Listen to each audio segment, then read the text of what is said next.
प्रिय दोस्तों, नमस्कार। आध्यात्मिक होने का क्या अर्थ है? आध्यात्म, स्पिरिचुअलिटी, स्पिरिचुअलिज्म, इसका मतलब क्या है? ये है क्या? आध्यात्मिक होने का मतलब क्या है? आध्यात्म के बारे में बहुत सी बातें हैं, बहुत सी बातें कही जाती हैं। आध्यात्म है क्या आखिर? आध्यात्मिक होने का मतलब क्या है? कैसे हम जाने कि कोई आध्यात्मिक हो? कैसे मैं ये जानूं कि मैं आध्यात्मिक हूँ? अपने को भी हम कैसे जाने कि हम आध्यात्मिक हुए या नहीं हुए? ये केवल बातें हैं। उसी पर इस वीडियो में हम बात करेंगे। उससे पहले अगर आपने अभी तक चैनल को सब्सक्राइब नहीं किया है तो सब्सक्राइब भी करें। ज़्यादा से ज़्यादा ऐसी वीडियोस को शेयर करें, अगर आपको पसंद आते हैं लाइक भी करें, और ज़्यादा से ज़्यादा लोगों में ज़्यादा से ज़्यादा ऐसी चीज़ों को इंटरनेट के माध्यम से फैलाएं जो आध्यात्मिकता फैलाती हूँ। आपकी भी स्पिरिचुअली ग्रोथ में हेल्प करे और दूसरे की भी। तो हम चलते हैं अपनी वीडियो की तरफ। आध्यात्मिकता क्या है? आध्यात्म, अगर आप इसको सीधे सीधे संस्कृत के शब्दों में अगर इसे तोड़ें, अधि आत्म, आध्यात्म, आत्मा का अधिकार है। जहां आत्मा का आधिपत्य है, जहां आत्मा ही शासक के रूप में, जहां सबसे बड़ा अगर कोई है तो आत्मा है, जहां आत्मा का ही शासन, वही आध्यात्म, आत्मा का अधिकार हो गया। तो अभी फिर क्या अभी हमारे ऊपर आत्मा का अधिकार नहीं है? किसका अधिकार है अभी हमारे ऊपर? मतलब अगर ऐसा कहा जाता है, आत्मा तो सबसे सर्वशक्तिशाली है, सर्वशक्तिमान है। आत्मा कहें, भगवान कहें, उसको तो सर्वशक्तिमान कहा है। अगर वो आध्यात्मिकता की बात हम कर रहे हैं, अगर वो सर्वशक्तिमान अभी हमारे शरीर में नहीं है तो फिर है कौन? अभी हमारे ऊपर किसका शासन चल रहा है? ये सोचने की बात है। अभी हमारे ऊपर शासन किसका चल रहा है? कौन हमारे ऊपर शासक बनकर बैठा है? आत्मा बैठी है जो इस शरीर का, इस जिस शरीर में आप हैं उसका स्वामी है, या फिर जो ये शरीर और ये मन है वो उस पर अधिकार किए हुए हैं? देखिए, मालिक तो एक ही है, आत्मा। सबका मालिक एक ही है, एक है ही। लेकिन बात यह है कि आप किस तरीके से अपने को समझ रहे हैं। आप अगर उस मालिक से जुड़ जाएं, वास्तविक सत्ता तो उसी की है, लेकिन निर्भर आपके ऊपर करता है कि आपकी समझ क्या चाहती है, आपकी समझ क्या। अगर आप मरा हुआ महसूस कर रहे हैं, आप शरीर और मन मान रहे हैं अपने आप को, तो वो वैसे ही हो जाएगा।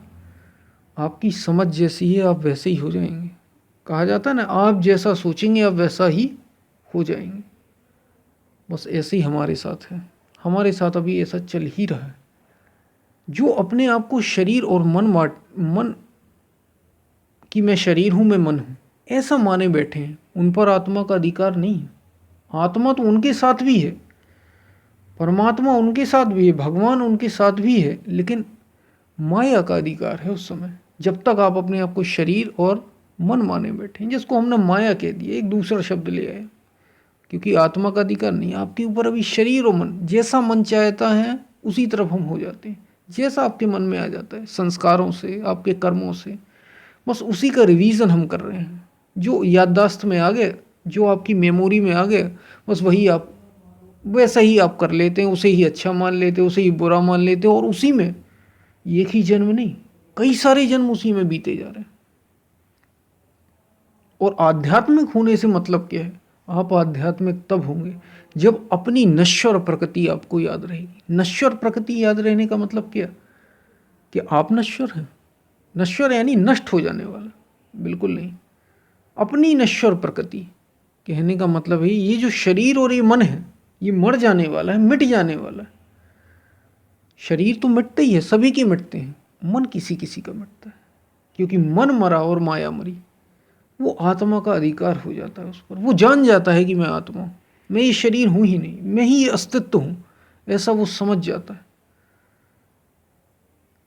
वो फिर जीव नहीं रह जाता। अभी हम क्या हैं? हम अपने को शरीर माने बैठे, बहुत से बहुत मन माने बैठे, ये शरीर चलो मैं नहीं हूँ। लेकिन जो विचार आ रहे हैं वो तो मैं हूँ ही। अरे मैं ऐसा हो गया, मैं ऐसा हो गया, मैं सुखी हो गया, मैं दुखी हो गया, मेरे साथ ये हो गया, मेरे साथ वो हो गया। या फिर मेरे साथ देखो हमेशा अच्छा ही अच्छा हो रहा है, मेरे जीवन में कभी कुछ बुरा घटे ही नहीं, ऐसे भी लोग हैं। और ऐसे भी लोग हैं जो कहते हैं मेरे साथ कभी कुछ अच्छा हुआ ही नहीं पूरे जीवन में, और वास्तव में ऐसा हुआ है। तो क्या ये आप हैं? ये भी आप नहीं हैं। आप तो जो है वो है ही, जो सदा है वही आप हैं, लेकिन उसे आपने जाना नहीं। तब तक आप आध्यात्मिक हुए नहीं। आध्यात्मिक होने का मतलब है शरीर और मन की सीमाओं को आप पार कर चुके हैं, इनसे आप परे हो चुके हैं। 3 गुण भगवान श्री कृष्ण गीता में अर्जुन से कह रहे हैं, अर्जुन त्रिगुणमयी मेरी प्रकृति है, यानी जो आत्मा है मेरी प्रकृति, यानी भगवान यहाँ आत्मा के रूप में बोल रहे हैं, परमात्मा के रूप में बोल रहे हैं। वे ये कह रहे हैं कि ये माया त्रिगुणमयी है, 3 गुण हैं, सत रज और तम, सतोगुण रजोगुण तमोगुण। इन तीनों गुणों से ये संसार रचा हुआ है, तीनों गुणों से। कभी रजोगुण आ जाता है, कभी सतोगुण आ जाता है, कभी तमोगुण आ जाता है। और जो इन तीनों गुणों को त्रिगुणातीत हो जाता है, तीनों गुणों से अतीत हो जाता है, वही वास्तविक में सच्चा आध्यात्मिक पुरुष है। उसने ही आध्यात्मिक होने के मतलब को जाना है, वही उसने ही आध्यात्मिकता को जाना है, वही आध्यात्मिक रूप से जागरूक हो चुका है, वो ये शरीर और मन की सीमाओं से अब पार हो चुका है। उसका जीवन सार्थक हो गया, उसका आना सार्थक हो गया, उसका ये जो शरीर की यात्राएं करता आ रहा था वो सार्थक हो गई। उसने कर्म के चक्र को काट दिए, जो बार बार अपनी मेमोरी, अपनी याददाश्त, अब वो बार बार उसी एक ही रेखा पर नहीं घूम रहा है, वो उसके पार जा चुका है, वो सीधे जा चुका है, वो परे हो चुका है शरीर और मन की सीमाओं से परे। और वही आध्यात्मिक है। यही आध्यात्मिक होने का मतलब है कि ये अपनी नश्वर प्रकृति को जान जाना कि ये जो शरीर है और ये जो मन है, मन यानी विचारों का समूह, ये जो विचार एक के बाद एक के बाद एक, समय समय पर, उम्र उम्र के अनुसार जो जो विचार आते चले गए, ये जो उनका दबाव है, वो समझ उनके खेल को अब जान चुका है। वो शरीर को जान चुका है कि ये नष्ट हो जाने वाला, 5 तत्वों से ये शरीर बना हुआ है, नष्ट हो जाने वाला है। क्षिति जल पावक गगन समीरा, पंच रचित अति अधम शरीर। ये जो शरीर है 5 तत्वों से बना है, 5 तत्व और 3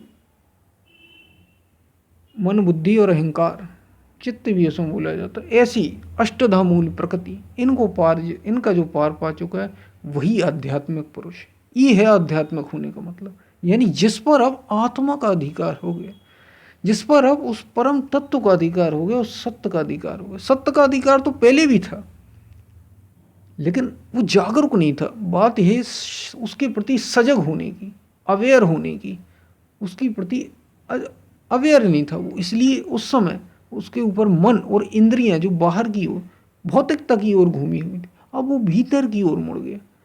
दूसरे शब्दों में कहें तो भीतर की ओर मुड़ गया। बस यही है आध्यात्मिक होने का मतलब।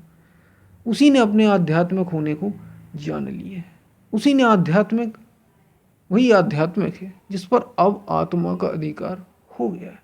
जो सच्चा है, जो सत्य है, उसकी खोज पूरी हुई, उसने अपने तक की यात्रा पूरी कर ली। बस वही आध्यात्मिक है, और यही आध्यात्मिक होने का मतलब है, यही अर्थ है। हम फिर मिलते हैं, तब तक के लिए धन्यवाद।